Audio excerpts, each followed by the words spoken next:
an upcoming legislative debate over the recording of criminal interrogations. There's a bill currently out there that is being pushed by the Exoneration Review Commission. I think had made this recommendation. I think it's a state rep from Amarillo who has come up with a lot of these suggestions, and they're proposing now to have all interrogations recorded, all criminal interrogations recorded. There's been a debate at just about every level. The FBI has had this issue where you know, should we video record all FBI interrogations or all witness interviews instead of doing what we normally do, which is have an agent sit there and take notes, and then we summarize those notes and put the summary in and then hand it over to the defense. You know, we give them our sanitized notes of what we then saw.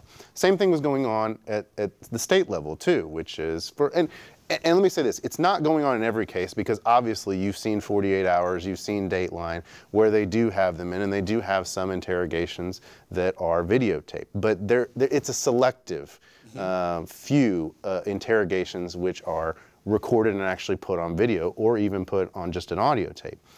And what they're trying to do now in Austin is get through a bill that would make it mandatory for all interrogations to be recorded.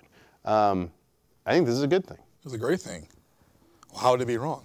And what's even worse, and that's one of those things I think is good for both sides of the coin there, a properly done interrogation. I mean, once again, we're all defense attorneys. We've all looked at our clients and said, man, why did you say that? Like, why'd you say that? If you didn't say that, they never would have got you. You could have went home. But now that they have your confession on tape, hey, guess what? Let's talk about how we're going to work this case out. Yeah. But how are the cops going to lie now? Well, they'll figure out a way. Okay, so for the viewers though, okay, so the Texas provision is 3822. And what it does, it allows written confessions to be used against an individual. So if you are being interrogated under a custodial interrogation, post-arrest, you've been Mirandized, in other words, you've been read your rights, and you write something down, that statement can be used against you. So anybody who's watching, if you're writing something down and you've been Mirandized, they can use it against you. However, 3822 provides for a provision where if you provide an oral confession, it's got to be recorded. It has to be recorded. Yeah.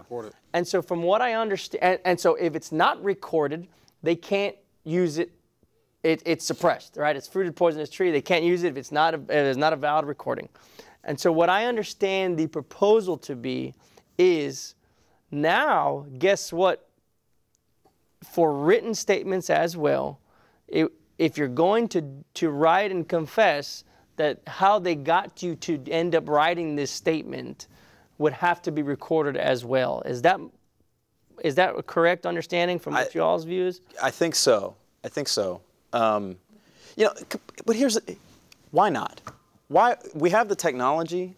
Why would we not record all interrogations?